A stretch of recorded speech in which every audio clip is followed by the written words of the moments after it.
এই যে দেখেন এই ধান ক্ষেতটা দেখেন তো হলুদ হয়ে গেছে, কিন্তু এই যে সামনের জমিগুলো দেখেন এগুলো কালো হয়ে গেছে। তো এই যে এই জমিটা এটা কিন্তু পুরোটা হলুদ হয়ে গেছে, একদিকে হলুদ হয়েছে একদিকে ওই সাইড দিয়ে কালো হয়ে গেছে, মানে সবুজ হয়ে আছে।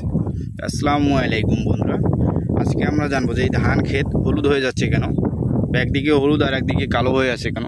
তো আজকে আমরা সেটাই জানবো। তো বিস্তারিত জানার জন্য অবশ্যই ভিডিওটি শেষ পর্যন্ত দেখবেন, এবং যারা নতুন ভিউয়ার আছেন তারা অবশ্যই আমাদের চ্যানেলটি সাবস্ক্রাইব করে দেবেন। তো বন্ধুরা এই যে লক্ষ্য করেন এই জমিটা, এই যে দেখেন পাতাগুলো কীভাবে হলুদ হয়ে গেছে, মানে পুরো জমিটা কিন্তু ধান হলুদ হয়ে গেছে এক সাইড দিয়ে, কিন্তু ওই সাইডের গাছগুলো কালো হয়ে আছে। তো এই যে হলুদ হওয়ার কারণ এবং এর যে সমস্যাটা, তো সেটাই আমরা জানবো। তো এটার প্রধান সমস্যা যেটা, সেটা হচ্ছে অতিরিক্ত আগাছা। তো এই যে জমির আইলগুলোতে লক্ষ্য করেন, এই যে ঘাসগুলো, এগুলো কিন্তু এই জমির ঘাস, এই জমি থেকে এই ঘাসগুলো তোলা হয়েছে। তো এই ঘাসগুলো করছে কি, এই জমিটা থেকে যে সারগুলো প্রয়োগ করা হয়েছে বা জমির গাছের ধান গাছের জন্য যে খাদ্যগুলো প্রয়োগ করা হয়েছে, সেই সারগুলো কিন্তু মানে এই ঘাসগুলো খেয়ে ফেলছে, মানে শুষে নেওয়ার কারণে এই ঘাসগুলো এই খাদ্যগুলো শুষে নেওয়ার কারণে এই গাছগুলোর যে খাদ্যটা দেওয়া হয়েছিল সেটা কমে গেছে। তো সেই কারণে কিন্তু এই গাছগুলো সমস্যা মানে হলুদ হয়ে গেছে। আর গাছের যে প্রধান খাদ্য মানে ঘাটতি হয়েছে সেটা হচ্ছে নাইট্রোজেন বলতে আমরা যেটাকে ইউরিয়া বলি। তো এই ইউরিয়া সারের কারণে কিন্তু এই সমস্যাটা মানে বেশি হয়েছে, ইউরিয়া সারে কমতি হয়ে গেছে। কারণ এই জমিটা লক্ষ্য করেন, এই সামনের জমিগুলো লক্ষ্য করেন, এগুলো দূর থেকে দেখা যাচ্ছে কালো হয়ে আছে, কিন্তু এই যে জমিটা আছে এই জমিটাতে কিন্তু মানে নাইট্রোজেনের অভাব, মানে ইউরিয়া সারের অভাবের কারণে এই সমস্যাটা হয়েছে।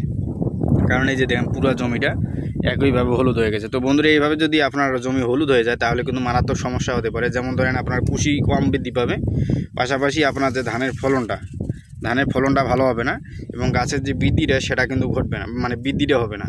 আর একটা কথা মাথায় রাখবেন, গাছের বৃদ্ধি না ঘটালে কিন্তু আপনার ধানের ফলন হবে না। তো অবশ্যই এই জিনিসটা আপনাকে মাথায় রাখতে হবে। আর এই যে জমিটা যে হলুদ হয়ে গেছে তার প্রধান সমস্যা কিন্তু হচ্ছে আপনার ঘাস, এবং দ্বিতীয়ত হচ্ছে ইউরিয়া সারের অভাব বা নাইট্রোজেনের অভাব। কারণ আমরা জানি যে ইউরিয়া সার প্রয়োগ করলেই কিন্তু আমাদের ধান গাছগুলো কালো হয়, কিন্তু এখানে সার প্রয়োগ করার ফলেও এই জমিটা যে হলুদ হয়ে আছে তার কারণ সেটাই হচ্ছে যে এখানে যে অতিরিক্ত আগাছা। কারণ এই যে লক্ষ্য করেন এই গাছগুলো, এই ঘাসগুলো লক্ষ্য করেন,